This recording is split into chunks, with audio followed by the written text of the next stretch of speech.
पानी बहुत गंदा आ रहा है, पीने जैसा पानी नहीं है। जो इस नाली में बहता है ना वो पानी हम पी रहे हैं। 5 नंबर वार्ड में इतना गंदा पानी है। चंदन चाल में तो आप देखोगे ना तो नाली का पानी आ रहा है। गटर लाइन टूटी हुई है, उसमें भी पानी लोगों ने पिया है, गटर वाला पानी पिया है।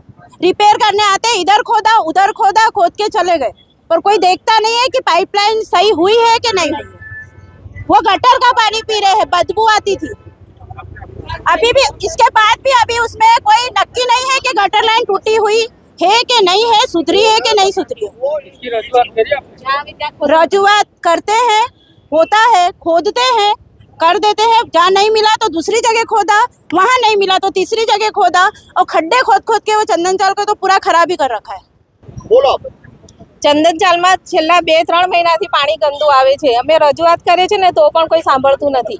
આજે અમે બધા ભેગા થઈને કાઉન્સિલર ભાઈના ઘરે આવેલા છે, એ પણ અમને સાંત્વના આપે છે કે હવે પાણી આવશે તે સારું આવશે એમ। હા, અને ટાઈમ પણ અમારો બદલી નાખ્યો, કોઈ વાર 2 વાગે આવે, કોઈ વાર 3 વાગે આવે એમ। એટલે આનું વહેલી તકે તમે નિવારણ કરો તો સારું એમ। હવે આ જ પાણી જે પરેલમાં છે એ પાણી પણ ત્યાં જ આવે છે, પણ ત્યાં પાણી સાફ આવે તો આપણે દાહોદમાં કેમ એવું આવે છે? આ તો આખા પૂરા દાહોદનું છે।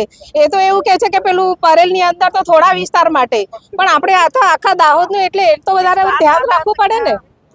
मारने का पानी पिला के मारना है क्या? હા, બસ અમારે એટલું જ કહેવું છે કે બસ આનું વહેલી તકે તમે કઈ નિવારણ કરો।